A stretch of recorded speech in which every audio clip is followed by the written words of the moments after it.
매우 스트레스를 받은 상태에서 무거운 마음으로 새로운 코너를 시도할 겁니다. 아까 저 코너 들어오기 전에 보셨을 겁니다. 국제/사회 연구실 시간입니다. 한국 바깥의 국제사회 뉴스를 얘기를 할 거고요.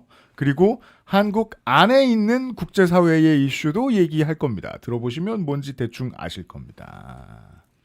하수정 북유럽 연구소장이 오셨고요. 안녕하세요. 자주 뵐 겁니다. 박동찬 경계인의 목소리 연구소장도 돌아왔습니다. 어서 오십시오. 반갑습니다. 두 분은 인사하셨죠, 밖에서? 네. 오늘 네, 처음 보셨어요. 네, 처음 뵀어요. 네. 아니 뭐 외신 코너가 다들 있긴 있는데 그냥 외신 코너 하고 싶지 않고요. 진짜 그러고 싶지 않았고요. 그리고 외신을 할 때 사람들이 왜 끄는지에 대해서 막 한국 사람들이 왜 뉴스를 끄는지에 대해서 자세히 고민해 봤거든요. 자기 얘기 아니라고 생각해서겠죠. 네. 우리 동네의 인터내셔널한 이야기들도 할 겁니다. 그래서. 네. 그리고 첫 시간에는 알아서들 준비해달라라고 말씀을 드렸고, 그 두 분은 서로의 분야에 대해서 문외한에 가깝습니다. 네. 그래서 모르면 그냥 막 질문할 겁니다. 박동찬 소장님이 제프 베조스에 대해 잘 모르시잖아요. 한 번 출연했었죠. 근데 한 번 가지고는 부족하죠. 아, 그렇죠. 제프 베조스에 대해서는 잘 아시나요? 배워가겠습니다. 네. 아마존 사장님이고요. 아, 네. 네. 돈이 많으셔가지고 언론사에 사셨거든요. 네. 그 언론사에 대한 얘기가 북유럽 연구소장이 준비해온 첫 번째 이슈입니다. 네, 시작해요. 네, 좋아요. 이게 역시 북유럽 연구소장님은 원고를 쓰다 그러면 원고를 안 써옵니다. 그리고서는 참고 자료를 쭉 늘어놓고 끝납니다. 아니에요, 이거 진짜 열심히 조사해 쓴 건데 원고. 외국인이 말한 굿모닝으로 시작해요. 아, 이건 제가 오늘 야심차게 준비를 했는데 네. 지난주 수요일 아침 2월 4일이죠. 아까 언론사를 샀다고 말씀해 주셨는데 워싱턴 포스트의 편집국에서 줌 미팅이 열렸습니다. 그래서 네. 그거를 녹음 파일을 누가 올렸더라고요. 아, 녹음 파일 올렸어요? 네, 그래서 그 편집국장이 했던 말을 그대로 우리말로 바꿔온 거예요. 네. 그래서 여러분이 지금 워싱턴 포스트의 직원이라고 생각하시고 저는 편집국장이에요. 그래서 그렇죠. 여러분한테 이제 실제로 한번 해볼게요. 그렇습니다. 제 연극 동아리 출신이거든요. What? 네, 해주세요. 기대합니다. 여러분 좋은 아침입니다. 회의 참석해 주셔서 감사합니다. 오늘 여러분하고 공유할 내용이 있습니다. 우리는 현재 조직 전반에 걸친 전략적인 재정비, 스트래티직 리셋을 준비하고 있습니다. 그 과정에서 불가피하게 대규모 인력 감축이 이루어질 예정입니다. 안타까운 일이지만 스포츠부 폐지됩니다. 이미 상당 기간 동안 스포츠 뉴스의 소비 방식이 근본적으로 변하고 있다는 사실 알고 계실 겁니다. 수도권 뉴스와 국제부도 규모를 축소합니다. 해외 취재망 역시 축소 재편하겠습니다. 해외 취재 활동은 약 10개 정도의 거점을 중심으로 전략적으로 유지할 겁니다. 도서 섹션도 폐지됩니다. 포스트 리포트 팟캐스트도 중단합니다. 나 이거 들어본 적 있는데. 온라인 검색을 통해서 그 유입이 지난 3년 사이 절반 수준으로 떨어졌고 또 구글 검색 사용자들이 AI 챗봇으로 직접 답을 얻으면서 뉴스 사이트를 찾지 않고 있습니다. 시대가 바뀌었고 우리도 변해야 합니다. 이번 조치는 모든 부서에 영향을 미치게 될 겁니다.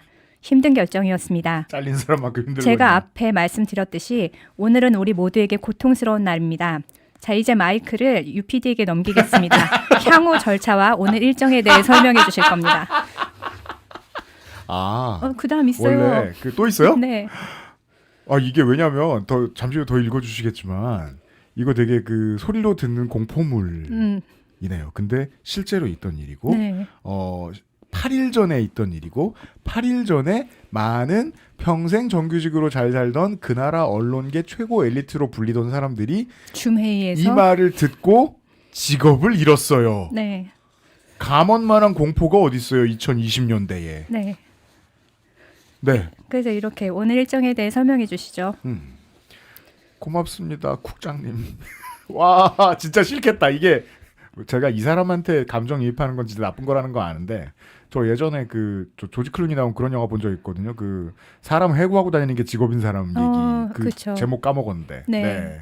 그 사람의 고충 얘기인데 지금 사모펀드에 많이 있는 네, 사람들. 맞아요. 거기 이입하면 안 되지.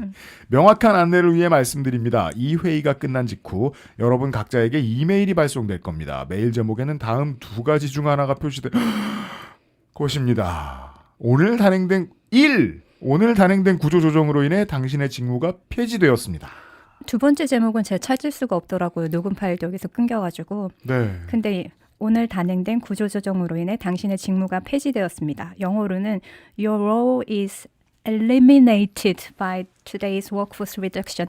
So, eliminated라는 표현을 썼더라고요. Eliminate은 게임 용어로는 죽었다예요. 그러니까요. 그래서 네. 그래서 이거를 어떻게 사람이 썼나? AI가 쓴 거 아닌가? 아 그렇구나. 누가 이거를 elimination이라고 표현을 할까? 메일 제목에서부터 이렇게 쓰다니. 그러니까 제가 그 영어 메일 쓰기나 문서 쓰기에 대해서 익숙하진 않습니다만 만약에 eliminate이라는 동사에 당신을 넣었으면 그건 진짜 죽인 거고 당신의 롤이 직무라고 네. 얘기하면 이걸 쓸 수도 있나? 그래도 너무 잔인한데요. 네, 그렇죠. 이건 무슨 로버트한테 했던 미션이 끝났다든지 뭐 이런 게 아무튼 이렇게 말을 한 다음 딱 30분 후에 직원의 3분의 1이 해고가 됐습니다. 이게 편집국? 진짜 타노스죠 이게. 네, 편집국 800명 중에 300명이 해고가 됐는데요. 아까 얘기해드렸지만 스포츠 부서, 책 완전히 폐지됐고 그다음에 팟캐스트 중단됐고 해외 지국도 20곳에서 12곳으로 축소가 됐는데요. 지금 저 물 건너 저 바다 건너의 가디언지도 좀 잔인하네요. 유혈 사태다 이것은. 근데 틀린 말이 아니에요. 그렇죠. 그리고 이제 이 우크라이나에 파견되어 있던 기자는 X에다 올리기를 나 지금 전장 한가운데서 해고 통지 받았다 이렇게 올렸을 정도로. 우크라이나 특파원이 해고당했어요. 네, 해고당했어요. 그래서 그럼 이제 그 사람은 프레스가 아니라 그냥 무단 침입한 민간인이 됐어요. 그니까요. 이 사람은 이제 어떻게 뭐 돌아오게 한 다음에 그러는 것도 아니고 딱 한가운데서. 그러면 거기서 걸어서 폴란드로 도망친 다음에 공항에 가야 돼요. 그래서 자기 돈으로 비행기 타고 집에 가야 돼요. 네, 미국은 잔인하니까요. 예. 아무튼 그래서 이 워싱턴 포스트에 대해서 잠깐 좀 말씀을 드릴까 합니다. 그러니까 적어도 이제 제가 어릴 때 공부할 때부터 지금까지 알고 있는 워싱턴 포스트는 그냥 미국의 대표 정론지입니다. 그렇죠. 뉴욕 타임즈와 함께 그러니까 쌍벽을 미국의 1번 언론이에요. 음. 네. 1877년에 창간했고요. 그리고 미국 수도인 워싱턴 DC 기반이다 보니까 뉴욕 타임즈는 뉴욕 기반, 얘는 워싱턴 기반. 그래서 그죠. 특별히 정치 권력 감시 저널리즘. 그러니까 아무래도 정계와 가까이 있잖아요. 워싱턴이니까. 그래서 네. 정치 권력을 감시하는 의회와 백악관을 견제하는 그렇죠. 워싱턴의 가장 큰 힘입니다. 네, 퓰리처상을 70회 이상이나 수상했고 이 어려운 일입니다. 워싱턴 포스트 하면 딱 떠오르는 거 있죠. 워터게이트. 네, 그래서 닉슨을 날렸습니다. 그렇죠. 그래서 72년에 뭐 민주당 본부의 도청 사건을 보도해서 밥 우드워드와 칼 번스타인 언론사 시험 보면 이 사람들 이름 되게 많이 말했거든요. 예전에는 그렇군요. 이런 사람처럼 되고 싶다 이러면서. 그래서 이 두 사람 완전 영웅 같은 사람인데 그 이후에 닉슨 대통령이 사임했고. 그러니까 미국 역사상 대통령이 스캔들로 인해 하야하게 만든 유일무이한 사건의 그렇죠. 주인공이 워싱턴 포스트예요. 네, 그렇죠. 그래서 뭐 딥스로트 얘기도 나오고 네. 취재원을 보호하는 거, 뭐 탐사보도의 모델이 확립이 됐다고 해도 뭐 과언이 아니고요. 그리고 혹시 그 영화 보셨는지 모르겠는데 스포트라이트라는 영화 보셨나요?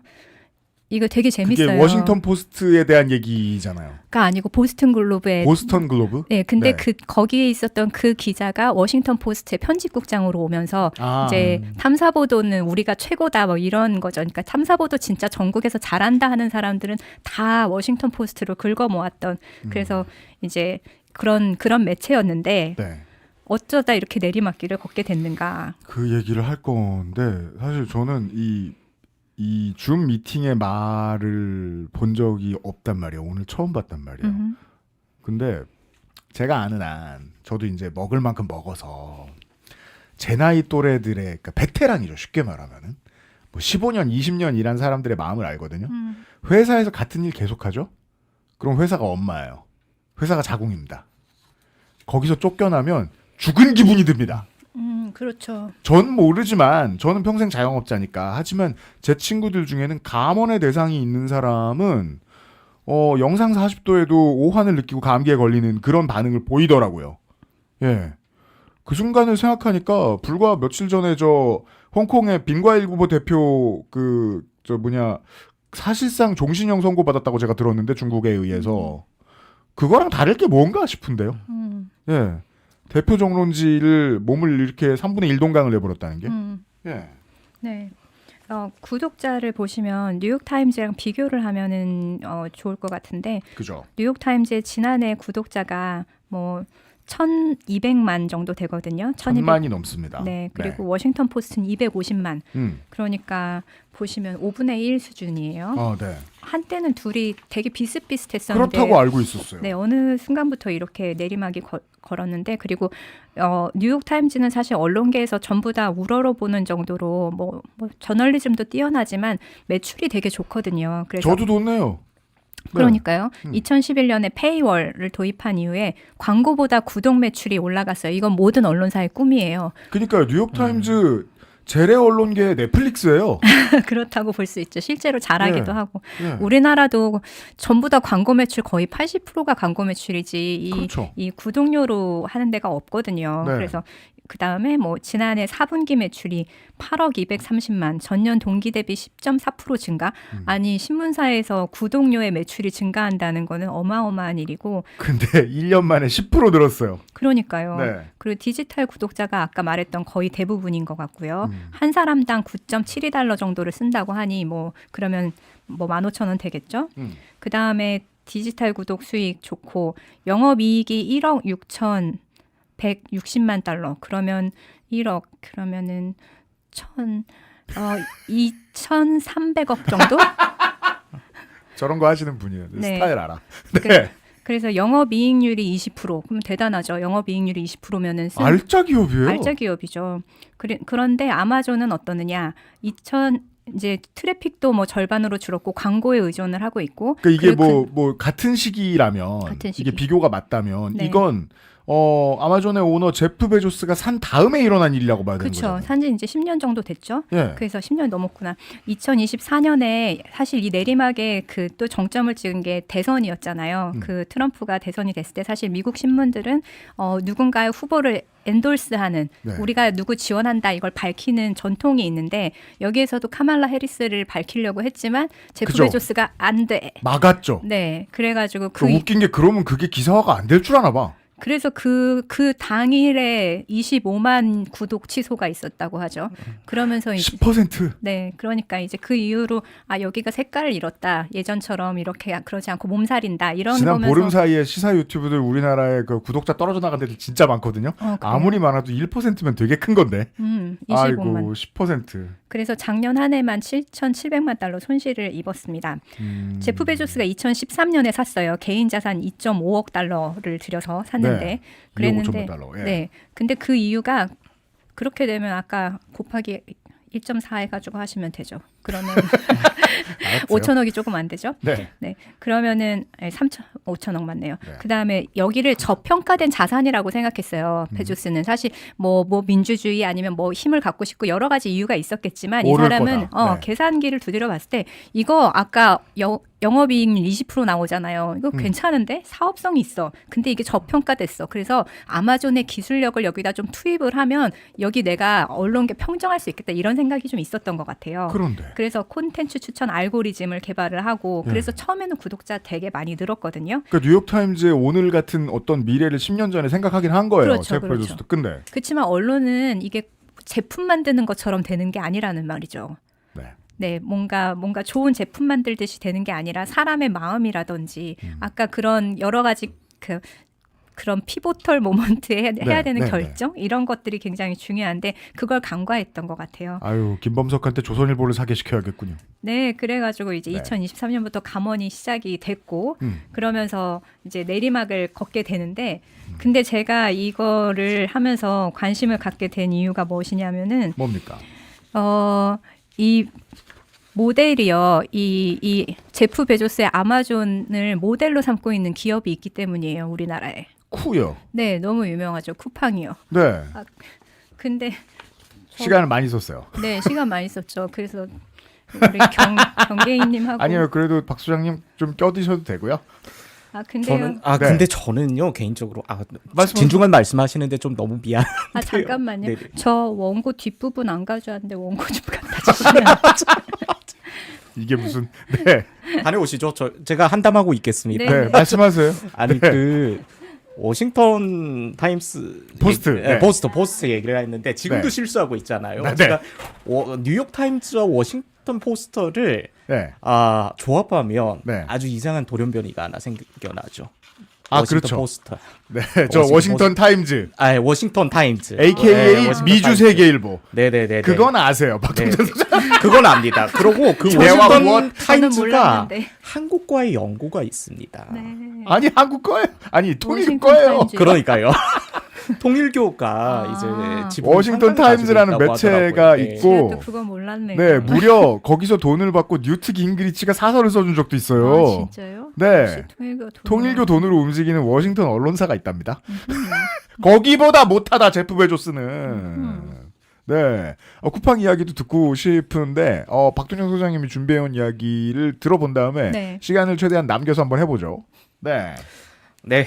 우리 북 소장님이 워싱턴 말씀을 해주셨는데 좀 지역 널뛰기가 심할 것 같습니다. 저는 진도 얘기를 좀 하겠습니다. 얼마나 좋아요. 에이, 워싱턴 DC 얘기만 계속 들으면 심심하잖아요. 그렇죠. 진도 좋죠. 진도. 네. 어디 진도냐? 대한민국 전라남도 진도. 그 그렇습니다. 진도가 맞습니다. 네. 아까 코너에서도 그 타운홀 미팅 행정통합 얘기를 좀 했던 것 같은데 요즘 행정통합이 굉장히 뜨거운 감자잖아요. 네. 근데 지난 2월 4일 얼마 안 됐죠. 광주와 전라남도의 행정통합을 얘기하는 그 타운홀 미팅이 있었는데 네. 거기서 가칭 이제- 광주 전남 특별시. 네 맞습니다.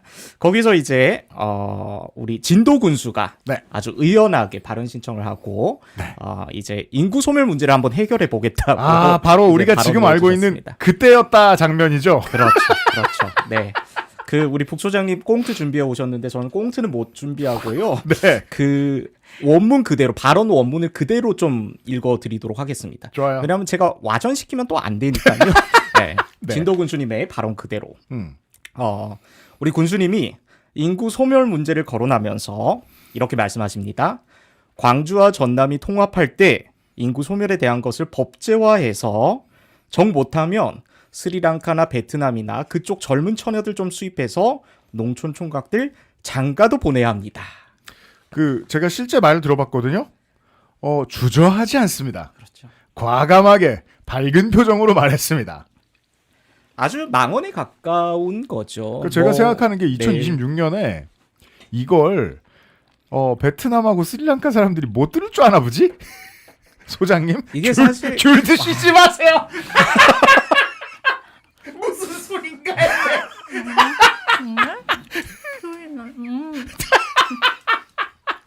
가족적이야. 설날 같아. 다음엔 저도 글 고소는 하나 안 챙겨서 치십니까? 들어오겠습니다. 아무튼 네. 고맙습니다. 귤 절반을 나눠주셨어요. 저도 좀- 다 말씀하시고 드시든가 뭐. 어쨌든 네. 이건 뭐 마이크 성인지 꺼드릴게요. 감수성을 떠나서 네. 아주 인권에 대한 감수성이 전혀 없는 발언이죠. 네, 수입한다는 표현을 쓰셨어요. 그렇습니다. 사람이 물건입니까? 이게 수입할 대상입니까? 음. 그러니까 이게 저는 또 들었던 생각이 개구리 올챙이적 생각 못한다는 얘기도 있잖아요. 사실 우리도 불과 뭐 4, 50년 전까지는 아이를 수출했습니다. 아이도 수출하고 또 근데 보릿고개 한번 넘어보겠다고 독일로 광부도 보내고 간호사도 보내고 한국은 외국인 노동자가 먹여 살렸습니다. 그렇죠. 아랍으로 건설 노동자도 보냈는데 그분들을 가리켜서 우리가 사람을 수출했다고 하지는 않지 않습니까? 그렇습니다. 근데 그러니까 지금 우리 진동구 입장에서 네.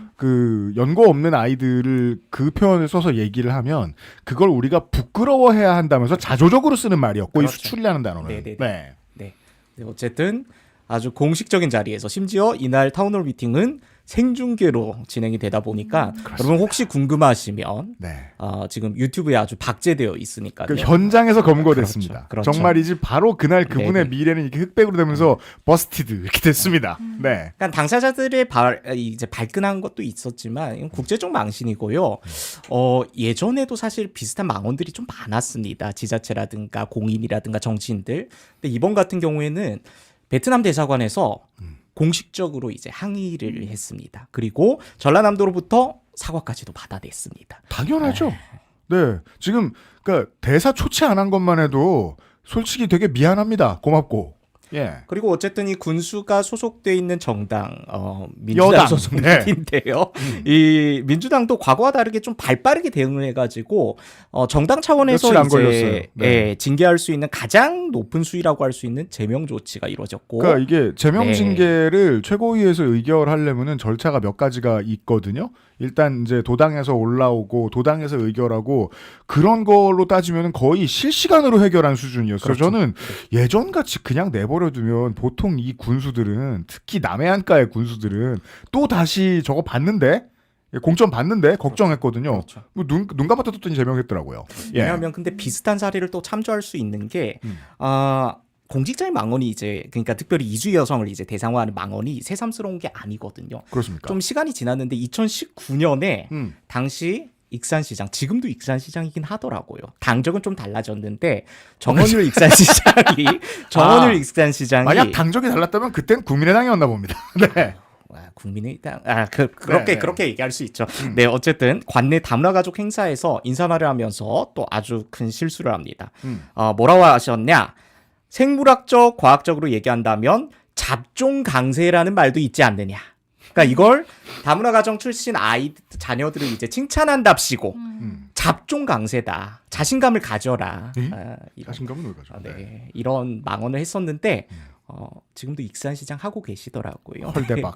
네. 근데 어쨌든 이번에는 여당에서 아주 발빠르게 제명 조치가 이루어졌는데 향후 사실 이걸 제명해서 그치는 게 아니라 네. 저는 사퇴해야 된다고 생각합니다. 이건 그 이주민 막말의 역사만 준비해도 첫 시간은 꽉 찰 수 있겠네요. 그렇죠. 그래서 그걸 준비하셨구나. 그 사실 이게 사람을 수입하자는 전매 특허가 따로 있습니다. 우리가 처음 들어본 말은 아니에요. 정치인들로부터. 따로 있습니다. 음. 그 정확히 10년 전입니다. 2016년 10월달. 딱 10년 전이네요. 1월달. 네. 2016년 1월달에 음. 당시 국민의힘의 당명이 개정되기 이전에 네. 새누리당 당대표가 누구셨죠? 아, 우리 러너. 옥새 러너. 그렇죠. 김무성 대표가 네. 이제 당의 저출산대책위원회 회의에서 이런 말을 합니다. 인구 소멸 위기 걱정할 필요 없다. 우리에게는 조선족이 있다. 조선족을 대거 받아들여야 된다. 이런 얘기했는데 근데 또 공교롭게도 그 당시는 성남시장이었던 우리 네. 이재명 대통령이 거기에 네. 대해서 조선족이 애 낳는 기계냐 여성이 애 낳는 도구냐라고 하면서 또 네. 반박을 하시기도 하죠. 이때부터 정확한 타이밍에 화 잘 냈죠. 왜냐하면 그때 저 리스트에 이렇게 같이 들어갈 레벨은 아니셨기 때문에 아 맞아요. 김무성 대표가 저런 말 했었죠. 한 단순히 이런 망언뿐만 아니라 사실 이주 여성을 뭔가 한국의 인구 정책이자 출산 정책의 편입하려는 시도는 그동안 늘 있어 왔습니다. 여러분 이런 말씀 드리면 좀 충격적일 수 있는데요. 지자체 차원에서 네. 우리가 국제 결혼 지원 조례라는 게 있습니다. 알아요. 예. 있어요. 네. 국제 결혼 지원 조례. 네. 그러니까 이게 많을 때는 이제 전국의 기초지자체 한 25곳에서 운영했었고요. 다 군단이겠죠. 네. 그렇습니다. 거의 다. 농촌이 네, 있는 네, 네. 농촌이 있는 군단이고요. 그리고 이제 최근에는 어떠한 성차별이라든가 인종차별의 이슈에 직면해 가지고 많은 데서 이제 폐지 수순을 밟고 있습니다. 네. 그리고 심지어 코로나 시기에는 경북 문경이라는 동네에서는 네. 공문에다가 농촌 총각 장가 보내기 프로젝트를 추진합니다라는 공문을 이렇게 뿌리기도 했었습니다. 이게 제가 나이 든 사람이라는 느낌이 드는 게 이게 20년 전엔 되게 흔했어요. 되게 흔했죠 그때. 근데 이게 충격적인 건 저 연도입니다. 요즘이죠. 요즘입니다. 코로나 시기죠. 예. 이미자 의원 지역구가 있는 문경시장이 있는 그곳. 아니 이게 2020년대까지도 이 단어를 쓰고 있었다는 건 좀 전 충격이네요. 그래 옛날엔 그런 게 있었지 정도는 기억나는데. 10년 전이나 지금이나 이 이주 여성들을 도구화하고 이주민들을 뭔가 출산의 도구로 삼으려는 그 기조는 변함이 없다는 얘기입니다, 사실. 나중에 이제 관련된 것들도 좀 찾아볼 텐데 가장 최신판은 이 진도 군수님 수입 발언하시기 전에 그 MBC에서도 그런 기가 막힌 접근 방법을 썼더라고요. 진도 군수를 바로 제명했는데 여성 시의원과 의회 직원들을 향해서 막말을 했던 청도 군수는 그냥 내버려두고 있는 국민의힘을 비교했는데 저는 청도 군수보다 더 좋은 사례가 있다고 알고 있거든요. 서울시장이라고. 서울시장. 서울시장이 특정 국가의 여성 시민들을 데리고 와서 사실상 초안에서는 우리나라의 최저임금도 주지 않고 부려먹으려고 들었었어요. 맞습니다. 네. 그리고 그분들이 그럼 지난 한 1, 2년 동안 어떻게 지내셨는지에 대한 기사들도 재래 언론으로부터 속속 등장을 하고 있는데 그걸 사실상 여당일 때 국가 정책인 것처럼 추진했던 정당이에요. 거기 호응했거나 아니면은 법을 발의한 사람 조정은 의원이라고 있죠. 이 동네 국회의원. 이런 사람들 다 제명시켜야 민주당하고 그나마 맞는 거예요, 수준이. 근데 재미있는 사실 하나. 그 뭔데요? 당시 오세훈 서울시장이 이 가사노동자 사업을 이제 시범 사업으로 추진했다. 지금은 폐기됐거든요. 네. 근데 거기 그때는 여당이었잖아요. 그때 당시 고용노동부에서 이주 노동자에게 최저임금을 적용하지 않는 시도는 반대한다는 입장을 냈었는데 네. 그때 고용노동부 장관이 누구였게요? 누구였죠? 김문수였답니다. 제가 김문수 장관이 좌파임을 의심한 적은 없습니다. 제가 어떻게 감히 대부님께. 그러니까요. 네. 짧게 들었을 때보다 좀 더 정리가 잘 됐습니다. 네. 자. 근데 네. 조금 덧붙이면 언어라는 게 정말 중요하잖아요. 그래서 뭐 북유럽 중에서는 스웨덴이 가장 이민자가 많으니까 네. 여기서는 통계를 잡을 때도 이민자라는 말을 의식적으로 잘 안 쓰려고 노력을 해요. 뭐라 합니까? people with foreign background.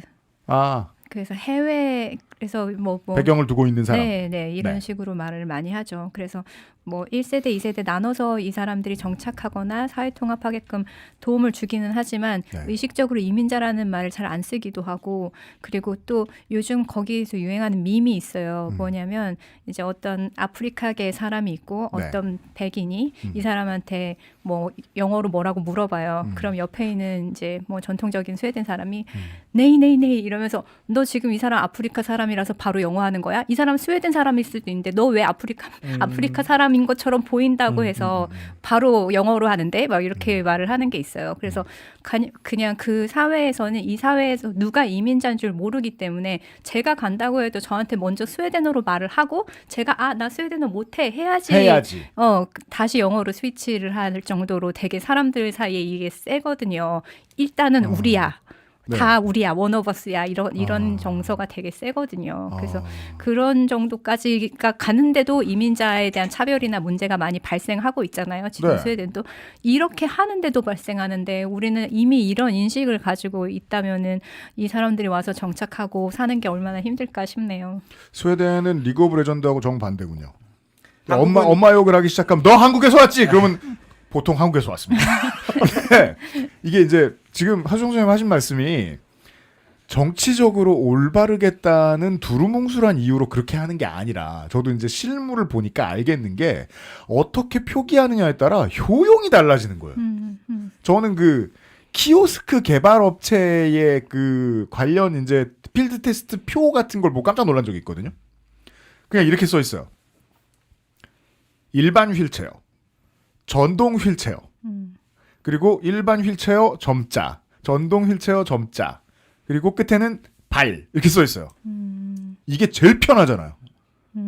정치적으로 올바른 건 전 그 다음 문제라고 생각해요. 나중에 따라온다고 생각해요. 말씀하신 그 원칙이 바로 그거였던 것 같아요. 하지만 진도 군수님은 거기까지 못 갈 겁니다. 원통하고 분해서 지금 잠이 안 오는 때라서. 네. 우리가 시간 조금 남았으니까 이게 하시려던 쿠팡 얘기를 좀 더 해볼 수도 있을 것 같아요. 쿠팡이요. 네. 저는 쿠팡을 보면서 그냥 어느 순간부터 완전 얘네 아마존 완전 똑같이 따라하네. 카피캣이네. 이런 생각을 했었는데 실제로 오늘 정리를 해보다 보니까 정말 거의 복제 수준이더라고요. 묘한 표를 가지고 오셨습니다. 일단 쿠팡 하면은 제일 잘 알려진 거, 유명한 거 아니면 쿠팡이 지금처럼 자리를 잡게끔 해줬던 이유가 바로 로켓 배송이죠. 그렇죠. 물류 통제. 이게 다른 데다 외주 주지 않고 직접 물류 통제를 하잖아요. 자체 물류망을 구축을 해서 네. 그래갖고 아마존은 이거를 사실 풀필먼트 바이 아마존이라고 불렀는데 네. 쿠팡도 초기에는 쿠팡도- 사실 풀필먼트라고 불렀었죠. 네, 지금 회사와 부서 이름 풀필먼트 있습니다. 네. 쿠팡 풀필먼트. 네. 네. 그래서 자체 물류망 구축했었고 그리고 또 하나 비슷하다고 생각한 게 여기서도 플랫폼에 입점을 해서 판매를 할 수 있고 네. 그다음에 아마존이 직접 PB 브랜드를 만들어서 하는데 여기서도 잘 팔리는 게 있으면 자기네가 PB 상품을 만들려고 거기서 막 수수료를 높인다거나 아니면 가격을 통제한다거나 아니면 박동찬 검색할 때 소장은 앞에 조용히 귤을 드시고 계세요. 맛있습니다. 나 이거 허용해 줘야 되나 지금 진지하게 생각하게 되잖아. 네. 스토어에 한번 입점해도 좋을 것 같습니다. 아 여기가요 전화로만 살 수 있어요. 그렇구나. 인터넷 진짜 맛있는 전농약 귤이거든요. 예측하지 못했어 이런. 아무튼 네. 그래가지고 그렇게 하는데 쿠팡도 똑같이 하고 있잖아요. 네. 판매량이 좋은 게 있으면 직접 그렇죠. 자기들이 괴롭혀가지고 자기들이 사게끔 하는 거. 그리고 사장한테 안 말하고 사실상 빼앗죠. 그렇죠. 거의 네. 빼앗는 거나 다름없는데 그건 아마존보다 좀 더한 것 같긴 하지만 이 아마존에서 원래 그 원형의 모델이 있었던 거예요. 아, 그죠. 그리고 여기서 사업을 하는 그 방식이 규모를 확보하고 독점 기업이 돼서 이제 수익으로 전환하는 거. 그러니까 사실 뭐 아마존이나 쿠팡이나 누구나 생각할 수 있는 사업 모델이에요. 여기의 관건은 독점이 되는 거. 시장에 완벽한 지배력을 가져서 다른 데가 여기를 못 끼어들게 하는 거. 맞아요. 이게 그 승부처란 말이죠. 그래서 아마존도 처음에 서점이었잖아요. 그렇죠. 그렇죠. 그 쿠팡하고 그 과정도 거의 비슷하거든요. 네, 맞아요. 사실상 독점 기업이 되기까지 남의 돈으로 올라왔어요. 맞아요.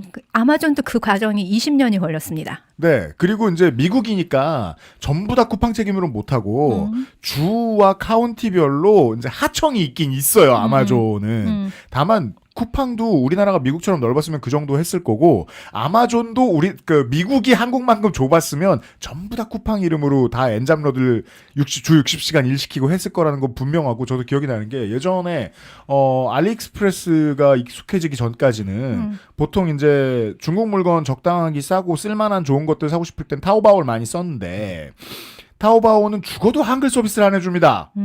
그래서 매번 적고 막 한자를 청축이란 이러면서 이렇게 적은 다음에 근데 그러기 싫으니까 아마존에서 중국 물건을 샀거든요. 그래서 이제 미국에 중국 물건을 수입해오는 업자들이 있어요. 그 중에 좀 수입가를 싸게 해주는 업자를 나래비를 세워서 달러로 사서 중국에서 온 걸 다시 한국으로 받으면 됐던 거예요. 2010년대에 전 그렇게 쇼핑을 했거든요. 근데 언젠가부터 내가 찾을 수 있는 것들 중에 같은 퀄리티 거의 같은 물건 중에 제일 싼 게 아마존 PB가 된 거예요. 저는 아무 문제의식 없이 그런가 보군 이마트 같은 거군 하고 샀단 말이에요. 그걸 쿠팡이 하는 걸 보고 기억났어요.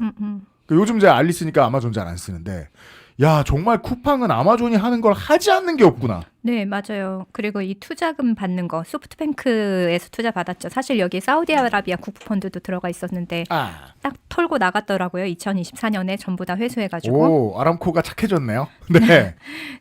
그리고 근데 이 둘의 차이는 여기서는 아마존은 전자상거래를 해서 클라우드에 투자를 했고 그다음 콘텐츠 사업하고 아마존 클라우드 엄청 큽니다. 네. 사실 캐시카우는 클라우드 AWS예요. 여기서 버는 돈으로 뭐 굴린다고 맞아요. 보시면 저도 되는데. 가끔 써요. 네. 네. 근데 쿠팡은 사실 그게 없어요. 그게 가장 큰 결정적인 차이고. 아직 IT로 들어오지 못했습니다. 네, 그래서 여기서는 핀테크를 하려고 하고는 있는데 아직까지 뭐 되는 것 같진 않고 그 다음에 배달하고 대신에 라이브 커머스를 늘리고 있죠. 그죠. 라이브 커머스하고 OTT도 아마존만큼은 성공했고요. 국내 시장 분위기로 봐야죠. 보면. 네. 네, 그것마저도 사실 아마존의 전략이었어요. 멤버십을 록인하려는 그런 전략. 그래서 배송하고 콘텐츠하고 할인 묶음 요거가 아마존에서 먼저 나온 아마존 프라임 서비스였는데 맞아요. 여기서 무료 배송 프라임 가입하면 그 다음에 아마존 프라임 서비스 동영상 보고 막 이런 거 할 수 있잖아요. 아마존 프라임 비디오에서 저도 봐야 할 영화들 되게 많았어가지고. 그렇죠. 네. 그게 근데 바로 쿠팡 플레이죠. 아마존 프라임에 있는 거 상당 부분 쿠팡에 서비스하죠. 쿠프리 서비스하죠. 네, 네. 네. 그러니까 이게 똑같이 이것 콘텐츠랑 결합하는 것도 그렇고 그리고 결정적으로 비슷한 게 바로 노동 환경입니다. 아마존은 업계 평균치의 2배가 넘는 산재 비율을 갖고 있고 그리고 그 안에서도 정말 잔혹하다고 쓸 정도로 경쟁주의 문화가 되게 강해요. 제가 공교롭게도 친구가 한 명은 아마존, 한 명은 쿠팡을 작년에 둘 다 퇴사를 했는데 아 그래요. 네, 근데 정말 경쟁 문화가 너무너무 강하고 업무를 사람을 그냥 옴싹달싹 못하게 일을 시킨다고 하더라고요. 다양한 이 노션 뭐 이런 거 있잖아요. 이런 이게 IT 기본- 도구를 통해서. 적으로 그 비즈니스 언론에서 아마존을 얘기할 때 꼭 빼놓지 않는 단어가 있어요.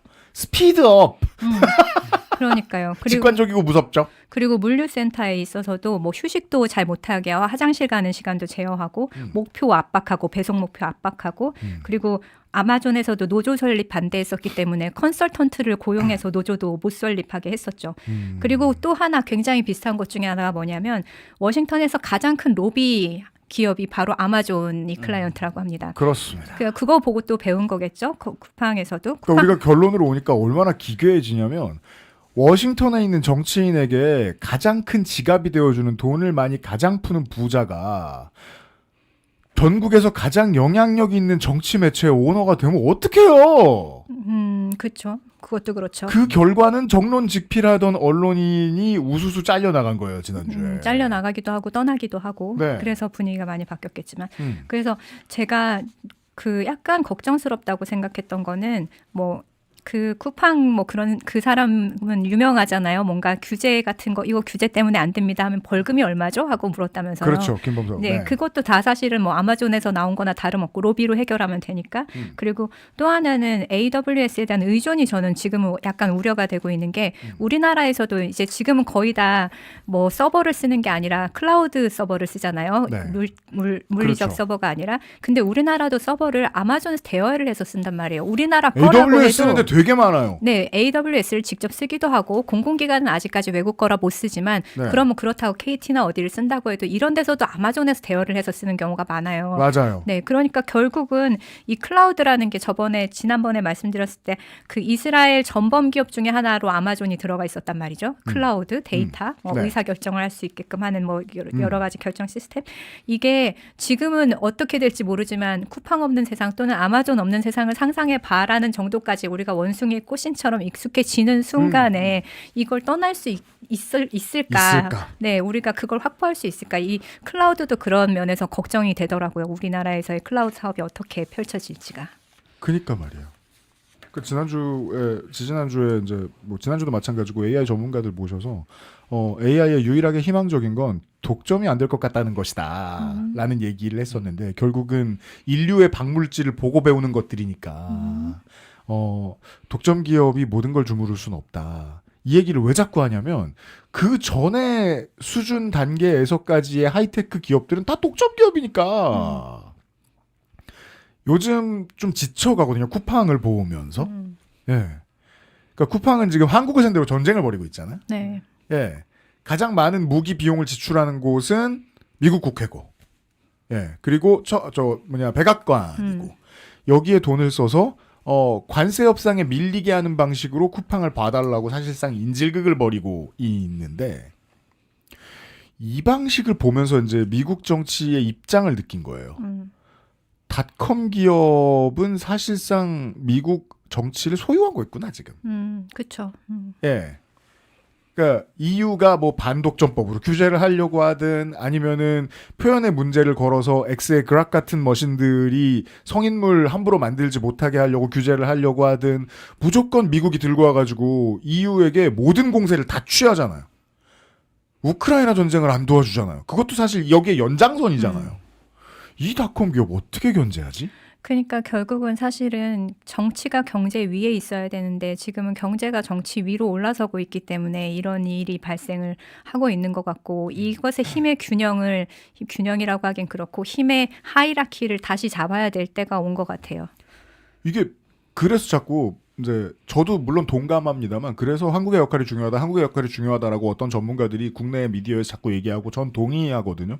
왜냐하면 저 위계 질서가 너무 공고해져서 이제 기업이 국가 위에 올라간 상태가 됐다. 적어도 미국만 보고 있으면. 미국은 기업도 최고, 정치도 최고, 군사도 최고니까. 반대에 다른 옵션이 있나? 하고 중국을 봤더니 거긴 더한 거예요. 거기에 대해서 뭘 기대한 적은 없어요. 그러니까 무슨 웨이보가 막 민주주의를 뿌리는 세계 최고의 플랫폼이 될 거라고 생각하지 아무도 않는다고. 예. 야, 우리는 제3의 길을 가야 되겠구나, 진짜. 그러자면 쿠팡을 이겨야겠다. 어떻게든. 쿠팡 끊어요, 여러분. 꼭 저는- 필요하신 분들도 있겠지만 아니면 그러니까요. 네. 뭐 귤은 2박 3일 있다 와도 됩니다. 네. 생방에서 드시지만 않으면 됩니다. 자, 아니 저는 근데 또 말씀하세요. 네, 어쨌든 영역이 완전히 다르잖아요. 네. 진도 얘기를 하다가 또 쿠팡 얘기를 듣고 있자니 음. 쿠팡과 아마존이 굉장히 비슷한 수법을 사용했다고 하셨는데 예컨대 배송과 또 네. 이제 뭐 할인과 콘텐츠를 묶음 판매한다고 했는데요. 전 그걸 또 들으면서 약간 이 한국에 있는 이주 여성들, 네, 이주 노동자들이 처한 위치에 대해서 한번 생각해 봤거든요. 좋아요. 사실 그 사람들이 어떻게 보면 수출하자, 수입하자, 네, 상품으로서 대상화하고 있는 거잖아요. 근데 그렇죠. 그 사람들이 상품으로 인식될 때 그 사람들조차도 묶음 판매의 대상이라는 거죠. 묶음 판매가 된다는 겁니다. 네, 그러니까 지금 표면적으로는 그냥 들어와서 저출생을 해결하자, 출산의 도구로 삼자는 부분도 있지만 그 이면에는 네. 사실 이주 여성들이 지역에 정착했을 때 마주하는 현실은 이중, 삼중, 심지어 사중, 오중의 억압이거든요. 네. 단순히 출산만 하느냐 그거예요. 연로한 시부모들을 돌봐야 되죠. 돌보는 돌봄 노동도 수행해야 되고, 애 다 키워야 그리고 되고. 온갖 자비들을 다하는 가사 노동도 해야 되고, 네. 그리고 심지어 거기에 더해서 집안을 먹여 살리는 경제 노동까지 해야 되는 경우가 부지기수거든요. 게다가 남편은 보통 더 무조건 훨씬 많이 늙었기 때문에 업무 강도가 훨씬 심해지죠. 그렇죠. 네, 그리고 오히려 이분들이 제대로 된 인프라라든가 제대로 된 어떤 인공 환경이 조성되지 않은 상황에서 네. 이분들이 정착했기 때문에 또 한 가지 직면하는 문제가 가정폭력의 문제입니다. 네, 가정폭력. 이 진도 같은 경우가 전남의 이슈인 만큼 제가 전남의 데이터를 하나 가져왔는데요. 네. 전남의 이 지역별로 이주 여성 상담소라는 게 있습니다. 근데 전남 이주 여성 상담소의 통계에 따르면 전남 지역 폭력 피해 이주 여성 상담 건수가 한 해가 멀다 하고 계속 이렇게 증가하고 있습니다. 오, 그러네요. 2023년에 2,960건이었는데 2025년 작년 한 해 무려 4,686건이었습니다. 올해 통계가 나오면 3년 전에 2배가 될 것으로 예상이 되고 이것은 좋은 것이자 나쁜 것이죠. 상담할 수 있는 인프라가 더 확충됐다는 뜻도 되지만 폭력 사건이 더 많이 늘어났다는 뜻도 됩니다. 인프라가 국가에서 정비하는 것도 있긴 한데요. 대부분 민간 차원에서 시민단체, NGO 단체에서 좀 많이 그 역할을 감당하고 있고요. 심지어 그 공적인 자원 투여는 아직까지 부족한 상황입니다. 왜냐하면 저 마인드의 군수가 저기 투자했을 리가 없거든요. 그렇죠. 좋습니다. 에이. 이런 얘기였습니다. 그럼 이주 여성만의 문제인가? 네. 예. 사실 이주 남성들은 그쪽 그 얘기를 이주 남성에게는 해당되지 않는 문제라고 생각해봤을 때 그것도 아니거든요. 여성들이 출산과 어떠한 생산의 도구로 이제 인식된다면 남성들 같은 경우에는 그 사람이 아니라 지역의 주민이 아니라 철저하게 노동력으로서 인식이 된다는 겁니다. 그렇죠. 예컨대 한국에서 최근에 시행되고 있는 그 제도 중에 하나가 지역 특화 비자라는 게 있습니다. 지역 비자. 네. 지역 특화 비자. 그러니까 행정안전부에서 지정하는 인구 소멸 지역, 인구 감소 지역이라는 게 있습니다. 그게 거의 이제 수도권을 제외하면 거의 전체 지역을 다 포괄하는데요. 이 인구 감소 지역에 자발적으로 가서 내가 여기서 먹고 살고 몇 년 동안 있겠다고 약정하는 전제하에서 비자를 내어주는 겁니다. 네. 근데 제가 뭐 이런 지하에 이 지역 특화 비자를 부정하려는 건 절대 아닙니다. 물론 수요도 있어서 이게 유지가 되는데 네. 그럼 그만큼 제대로 인프라가 구축이 되어 있느냐? 구축이 안 되어 있으니까 얼마 전에 이재명 대통령이 언급했던 전남 지게차 사건 같은 인권 유린 사태도 발생하는 게 아니겠습니까? 네, 사실상 이제 어제쯤에 국무회의에서 그에 대한 후속 조치를 담은 문제를 법무부 장관한테 물어봤던 거거든요. 광역비자 문제 어떻게 됐냐라고. 그러니까 광역비자가 필요했던 배경 같은 건 얼마든지 설명을 드릴 수 있는데 문제는 필요해서 데리고 왔으면 사람 취급할 건 뭘 얼마나 준비했느냐를 이야기해야 되는데 그런 이야기를 다음 시간에 또 길게 또 해보죠. 네, 이런 이야기를 자주 할 생각입니다. 네. 추가적인 주의사항은 나가면 김진일 PD가 알려드릴 거고요. 국제/사회연구실 첫 시간이었습니다. 하수정 소장, 박두정 소장 또 만나요. 수고하셨습니다. 고맙습니다. 고맙습니다.